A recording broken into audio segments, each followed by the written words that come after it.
Hello.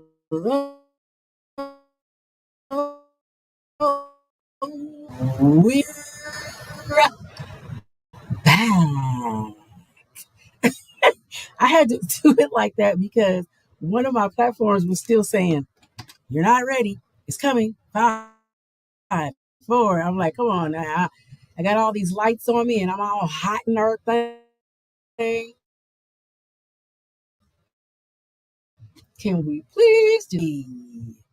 So now we have come back to our Each One Teach One segment. This is our third segment of the day. Each One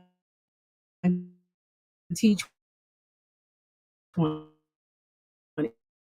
is an amazing segment. You do, you get to show and tell and teach me. And I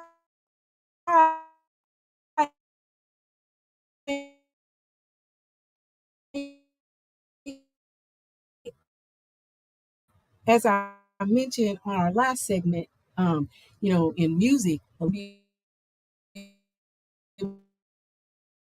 about them. I mean, like I said before, if you're destined to make the money, there's nothing that no one can do to prevent it. I'm like, why don't how to do this or how to do that? They act like they don't know. And it has been in our culture. I will say some, I'm gonna say my own culture where people get to the point where they're fairs because I feel like there's nothing you can do to teach me or prevent me from being successful. So anyway, in this segment of Each One Teach One, I thought it would be interesting to dissect the events that are centered around navigating an international marriage. So I watched this show called uh, 90 Day Fiance, and then there's 90 Day Fiance the other way. So, of course, 90 Day Fiance is about, someone in the United States marrying someone from a different country, say Colombia, Bogota, wherever, and they come, they, I guess you could say, because basically they are having to go through things that a lot of people don't realize that they go through. And so during the, process of the show, it will, teach us and show us what they are in fact going through and dealing with. So I thought that it would be awesome today for us to discuss the navigation of international marriages and a guide to love across borders, honey. So what does it take? Because I think it's becoming more and more popular. And I say that because I'm not saying that everywhere that, men and women aren't the same across. Now, this particular season, and especially during Gay Pride, this is Gay Pride week, this month, rather, I guess it's month. And so during Gay Pride, they have two couples. One, uh, he used to be a female, so he's transgender. He's completely changed. He explains in very detailed what he went through, how he goes through what he does, whether or not he has sensation and feeling when he has sex. um, does he have a penis? How do they make the penis? The answer is yes. He said he's rigid, and his doctor made everything so that when he, you know, ejaculates, it comes out of the same way that a female does. Sorry for some of y'all who find this embarrassing, but it's online. Shoot, your kids are reading about it. Trust me. Um, Regardless of what they choose, ain't nobody saying they're gonna be something or not something. I'm just saying these are things of interest, and that's what the podcast is about, talking about things of interest. So, anywho, they took some tissue from his arm or some, I forgot exactly, but they made a penis out of the like muscles of his leg. Anyway, so child, allegedly the wife says she is pleased and no bigger. So anyway, hey, I don't know, but I'm glad. What I really appreciate is Gabe and Isabella. And Gabe he can speak Spanish, and he came from Miami. And then he went to live with Isabella in Colombia. And what I appreciate about Gabe, I love Gabe, is because Gabe decided that when he went over there, the first thing he was going to do was tell the parents of Isabella that he was transgender because he needed to get that out of the way. But he also realized that Colombians may have had a different outlook on this type of decision, life changing decision. So, long story short, he tells the parents they embraced him, they loved him, they didn't have a problem. Matter of fact, the dad gave his consent for Gabe to marry Isabella because all they cared about was their daughter being happy because they had seen her hurt so much. She has two children. Her children are gorgeous. She has a girl and a boy, and they're a family. And Gabe is happier than he's ever been in his life because he just tells his story, and it's a beautiful story. It's a beautiful love story. It did not make me squeamish. I'm not saying I've been squeamish because I'm open. People are going to be who they are. I don't have a problem with who people are. They're going to be who they are. But what I appreciated was that he was honest, and now he can live a fulfilling life. And so the other couple, they were two lesbians, and come to find out, one of them still was like she still kicked it, with a male. But anyway, I'm not going to give the show away. What I will say is these borders that people are crossing over are quite difficult. You know, if we dive into the process of marrying someone from a different country, the first step is to understand the legal requirements involved. Okay. So just because, Jason goes here and Lisa goes there or whatever, it doesn't mean that, like, for us in the United States, I'm not going to say it's easier for us to go to a different country, but it almost appears to be easier for Americans to go to a different country than for someone from a different country to come here. And then it also depends on what country they're coming from, because I noticed countries like the DR or places like some places in India, some places in Africa are very hard for people to get visas to come to the United States and marry someone. So unfortunately, it's not as easy for some people in international countries to come here.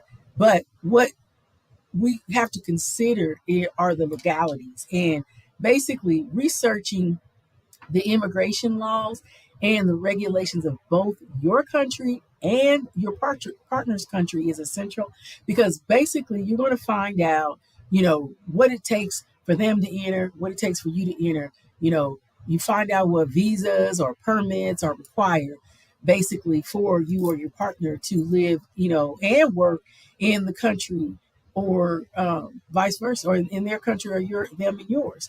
So that's another factor, is until they get that visa, they can't work in this country, or you can't work in their country. So I'm not saying that these people are rich, but a lot of times when a person brings someone over to this country, they have to sponsor them for up to 10 years, I believe. And a lot of times they have to have a certain amount of money in the bank. So there's different laws and different issues. But if someone from a different country is coming here and wants to marry someone from the United States, then one of the other things the roles that plays a part in is that individual um, may or may not be, you have to support them. So you have to think about all the things that you're going to have to do until they can work. But communication's key, definitely. And what others aspects that we need to focus on might be some things that the cultural differences, like I was saying, and the potential language barriers. I see a lot of these couples using translation apps. I have a favorite that I use. It's called Say Hi. And here in LA, sometimes it's not unusual for me to have, like, an older Latino lady get in my Uber, and then I will use my Say Hi app to translate things to her to make her feel comfortable. And they feel a lot more comfortable when they realize that I can understand them or they can understand me, even though I don't speak the language. I'm learning it, but I don't speak it fluent yet. So I'm able to communicate. So in this process of making sure or wondering whether or not you're going to cross borders to marry someone, it's essential that you learn how to communicate with them and respectfully embrace each other's cultures. You know, it behooves me every time I watch this show. I love the show. I'm a reality star fan. I love reality TV. I watch everything that I can. Some things aren't things that I can stick with and I don't watch, but the 90-Day Fiance I like. Um, but it baffles me that sometimes these couples, they act like they don't know if they're going to Egypt, that you can't wear like a shirt I got on with your shoulders off your shirt off your shoulders. You can't, that husband, that Muslim husband is so culturally tied to his family, his religion, his city, his surroundings, that you can't just fly up to him and kiss him in the airport and jump on him and do all the things you could do here in the United States. No, you can't do that. And even if he came here in the United States, he still probably wouldn't feel comfortable doing that because it is a matter of a character matter of their character at that point. And character is not what um, it's not what we see, but what God sees, basically. So in that sense, they're basically trying to make sure that they can present themselves in a way that they will not be embarrassed or be deceitful to their God. So the culture is important to understand because some of these people go in there and they might do everything they can to learn the language, but they're so excited about having a husband or having a wife that they just go gung ho and they're not even preparing themselves for the cultural difference that may be coming up. And so with that being the case, unfortunately, there are a lot of difficulties and a lot of things that happen during the course of the season. And I usually wait until the season's over until they have the tell all part because I want to binge it and I want to keep going. I don't want it to stop because it gets so engrossing for me. But learning a new language, it's not easy. It's not easy. And there's some people that I commend because maybe they come from a country, where they speak Spanish. And I say Spanish because it seems like it's easier for people to speak English and Spanish, but it could just be because I'm in LA and people call it Spanglish because they cross over between English and Spanish a lot, but they know both languages, which is admirable to me. And I'm like, wow, I love it. I wish I could speak Spanish because I just want to just speak it. So I know what I'm saying and they know what I'm saying and I'm able to communicate. I think that's amazing. But I always say, it's a beautiful thing because we're all the same, and people in different countries. Like I had the privilege about 2-3 years ago of meeting a wonderful friend from Africa, and she speaks Yoruba. I hope I said that right, guys. But she would teach me different things. But her main point was that in the African culture, you don't disrespect people of an older age than you. And so when they see how some of the younger people here in the United States act towards their parents, they're just like taken aback by it. And I thought that was amazing that still happens in the culture. And it's not just African culture, it's other cultures as well. In the Latino culture, abuela as a grandma, and I forgot what grandpa is. But point is, they respect the grandmother, the grandfather, a woman with children. It's just certain things you don't do in the cultures, and that's beautiful because that's a godly quality. And I wish that our Americas, still were a little more dedicated to that. But it's finally, it's just so important when we're talking about in our Each One Teach One segment today in how we will basically try to embrace love across borders and trying to enjoy the freedom of loving someone in a different country, it's so important that if in fact you do decide that you're going to marry someone from a different culture, that you seek support from friends. You know, friends are going to say, oh, they just want a green card. Well, maybe they don't just want a green card. Maybe they genuinely love you and want to have a relationship. You want the support of family, friends, and other people that have actually had this experience to teach you, I'm going to Brazil and I fell in love with the man who's in Brazil and I want to go there. What do you advise me? Because I know your husband's from Brazil. How did you experience what you experienced? Maybe there's talk groups, maybe there's groups in the area that can help you because maybe that person came over here and you're going to Brazil actually. So you want to know culturally how you can survive in those countries. So this is what you do and how you reach out, to friends and family and professional advisors or, those, like I said, who've had experiences with international marriages. But they can provide guidance, they can share their insight, they can also help you navigate any challenges that are arising along the way that you're going through. And that's the greatest advice, that a person can take